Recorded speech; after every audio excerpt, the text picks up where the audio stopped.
North American LCS All-Star Squad, LiQuid112, Steve are in set. Steve, welcome. Congratulations on the nomination and grabbing that as well. Thank you.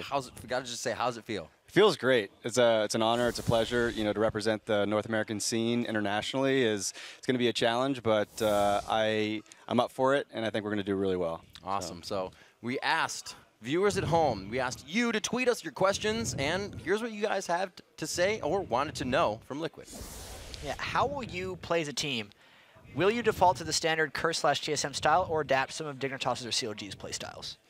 I think it's a good question. I mean, it's going to come down to what really gels once we all get into the house. I mean, I've set up a week time frame where we're going to have all the teams or the players from the NA All-Stars come to the house, and we're going to go through champion pools. We're going to list out all the champions and then design team comps based on those that we feel are strong, where are the strengths and weaknesses based on that. And that will really tell what we're going to play and how we're going to play it. So I think the play style will be generated out of that. I don't think it's going to copy any existing play style that exists today. It's going to be a new play style. We're going to see some pretty cool stuff. All right, awesome, because the next question really flows right into this a little bit deeper, and that's, you know, how are you thinking of balancing those different play styles, multiple shot callers, and maybe some of the egos? Yep, I mean, those that follow the scene know that, you know, Skara and Saint are probably the biggest shot callers in the scene, but I think time will tell. We'll see what happens with it. I mean, once they get into the game, they haven't played with each other before. This will be the first time, and there's going to be some egos. There's going to be some people that are passive, but what I've found really works on a team is when there is just one person making most of the calls, the important calls. So I think time will tell, and once that person kind of rises to the top, it'll probably be Skara or Saint, then the team will follow. All right, so the last Twitter question we have for you here, Ho Junhu asks, what is the training regimen like leading up to the All-Stars? Is it formal or informal?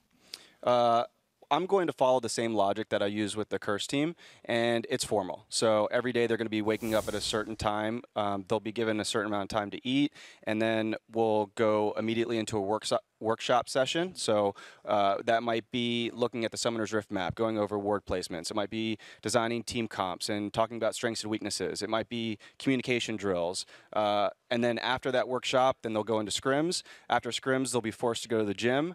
And after the gym, then they'll go to dinner. So I think that kind of is a well-balanced approach to preparing for the All-Stars match. All right, awesome, guys. Thank you for the Twitter questions. We do have some of our own before we head off here. I know one of mine is, you know, coming in any team, being a manager of a team and now coming into a new one to play at the All-Star matchup. What is really the first thing that may lead to a few more, but what is the first thing you want to get into those guys' heads as a group once you get them in front of you? I think the first thing is just making them understand how important this is, right? That passion, that you have to work really hard. You have to have that fire within. You have to get the teamwork going. The communication needs to be solid. Communication is something that is vital in any kind of team sport, and that is going to be the biggest challenge for us because these guys are not used to playing with one another. So we'll have to spend a lot of time making sure everybody understands who's making the calls and how those calls are followed and walk through those scenarios so that they're not new scenarios when we go overseas, that we're going to deal with those issues at the boot camp in Vegas. Right, and I mean, now that you know at least the North American and the European rosters, we're going to find out the Chinese, Southeast Asia, and Korean rosters soon. A lot of people don't think North America has too much of a chance in this. How do you think North America will fare at the All-Star game? I think we're going to do really damn good. I mean, I feel that most of the North American teams have strengths and weaknesses. And this is the best of each of the teams. And when you put them together, I feel like it's going to be really strong. And then if we follow the same type of process that I put in place for Team Crs, there is absolutely no reason why we can't go over there and make the best showing for North America.